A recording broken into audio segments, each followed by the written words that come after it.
Hello friends, আপনারা কেমন আছেন? আশা করছি সবাই ভালো আছেন।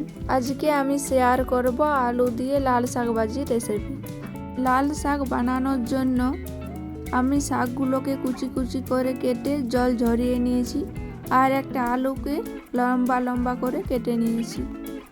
এরপর কড়াইতে কিছুটা পরিমাণ তেল গরম করে দিয়ে দিচ্ছি শুকনো লঙ্কা, কালো জিরে আর রসুন কুচি। আমি এখানে দুটো শুকনো লঙ্কার টুকরো করে দিয়েছি, হাফ চামচের থেকেও কম দিয়েছি কালো জিরে, আর 5 কোয়া রসুনকে কুচি করে দিয়ে দিয়েছি। রসুনে ভাজার রং চলে এলে এখন দিয়ে দিলাম কেটে রাখা আলু।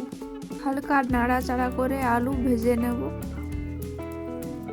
তো আমার ভিডিওটি যারা ইউটিউব চ্যানেল থেকে নতুন দেখছেন প্লিজ সাবস্ক্রাইব করে পাশেই থাকবেন, আর ফেসবুক পেজ থেকে দেখে থাকলে একটা লাইক দিয়ে পেজটাকে ফলো করে দেবেন। আলু ভাজা হলে এখন দিয়ে দিচ্ছি শাকগুলো। কড়াইতে শাক দেওয়ার পর আমি এখানে দেব স্বাদ মতো লবণ ও সামান্য পরিমাণে হলুদ গুঁড়ো। শাক লবণ হলুদের সাথে ভালোভাবে মিশিয়ে নিয়ে ঢাকা দিয়ে রান্না করে নেব।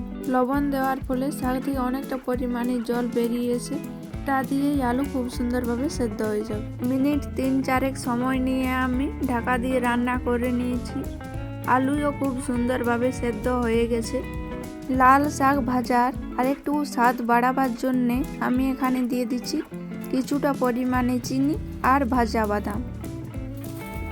এবার সব কিছু একসাথে নাড়াচাড়া করে মিশিয়ে নিচ্ছি। আরও 2 মিনিটের মতো সময় নিয়ে আমি রান্না করে নিয়েছি। রান্নাটা আমার কমপ্লিট হয়ে গেছে, এবার নামিয়ে নিচ্ছি। আশা করছি আজকের আমার এই রেসিপি আপনাদের ভীষণ ভালো লাগবে, আর আমার চ্যানেল এখনও না সাবস্ক্রাইব করা রইলে সাবস্ক্রাইব করার জন্য অনুরোধ রইল।